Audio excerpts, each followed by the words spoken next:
When I was graduating high school, I genuinely really didn't have a path.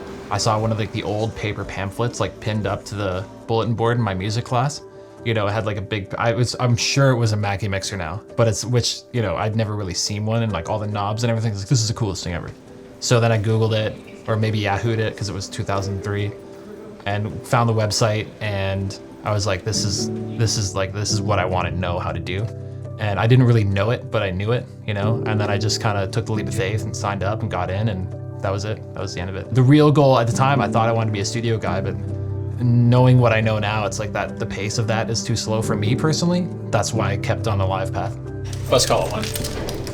Because I mean, we'll be out probably before then. And then if you are an avid concert goer and you're always kind of blown away by all the flashing lights and knobs at front of house, then yeah, come here. I mean, it kind of makes sense. If you are in a band and you want to learn how to record your own stuff, that makes sense. Like, I think anybody who has a passion for audio and wants to try and make a career out of it, it's not going to be time wasted, that's for sure. You're going to get a lot of benefits out of it. You're going to see other disciplines. You might get here like myself, thinking I wanted to go into the studio, and realize that, wait a minute, I don't really want to go in the studio, but it still set me up to continue a career in a different discipline in audio. So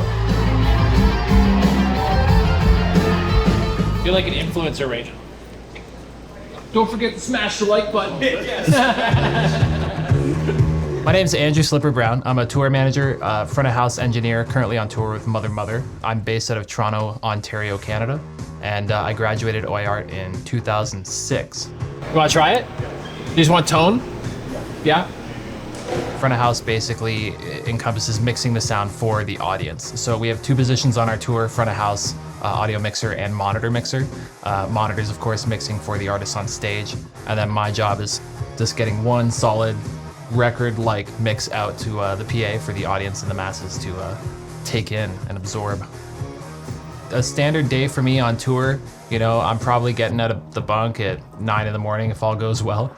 You know, grabbing a quick breakfast, starting with emails, trying to get ahead. We'll get our buses and trucks set up at the venue, get everything arranged so that our crew can open everything up and start loading in.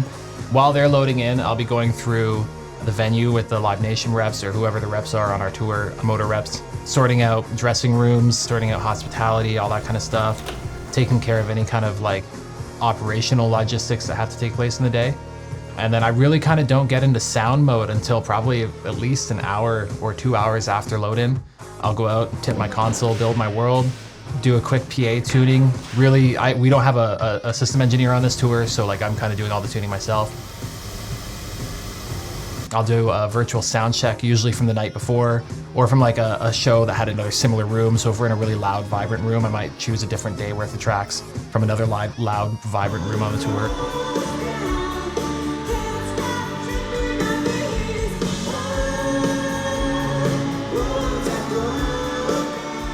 Then I'll disappear for a while, back to my office, back into email land, then go out and do sound check, try and get some dinner. We usually have a VIP meet and greet that has to take place, so that gets mixed. You know, try and relax for a little bit before a show, just wind down, get out any stresses that you've, taken on during the day. And then it's showtime. It's 90 minutes of like just being in your little bubble at front of house, doing your show. It's the best part of the day without question, assuming everything's working.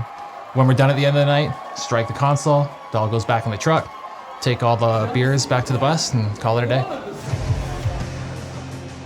I mean, tour manager, you're the catch-all. I mean, on a tour of this particular size, so we're with one bus, we have one semi-truck. I've got 5 people on the crew and then 5 band members. So there's just a lot of people that need to consume a lot of information in order to get on with their day. So you just have to make sure that your communication strategies are set up and maintained so that you know how you're communicating all that information to your team so they can execute their jobs.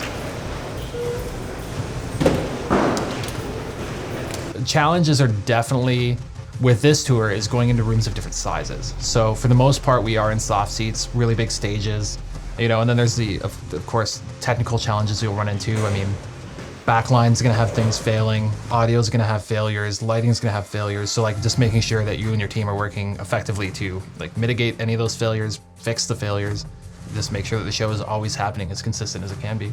There's so many people in our business who have gotten to amazing places without a formal education, whether it be in audio or anything else.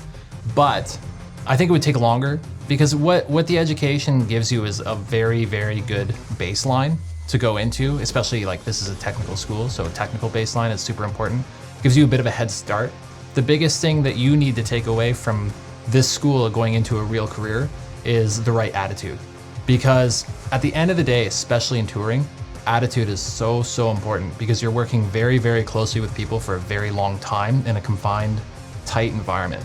So, I mean, in my experience, working with other OIART grads and like crossing paths with other OIART grads on shows, there seems to be something instilled there and people kind of recognize, you know, they have that baseline attitude like going into a gig. And OIART's really good at teaching that kind of thing. But the thing that surprised me the most is teaching you how to critically think about what you're doing and giving you the technical expertise and understanding to fix problems. Because like that's 95% of what we do is fix problems. But having the base understanding of everything else, and I mean even audio over IP, it's still just signal flow. It's just you don't see it in wires, right? Everything we do is just patching two things into two things and making it work. I mean, the people were fantastic. We had a really, really good group of people in our class. The instructors were all fantastic. I think the coolest thing about it, honestly, it's like you walk in the studio too and you see all the racks of gear in there and you're just kind of like, this is so cool. I want to know how all this works. And like through the rest of the year, that's all you do, you know, like, so that's pretty cool. I mean, I would totally recommend it, of course.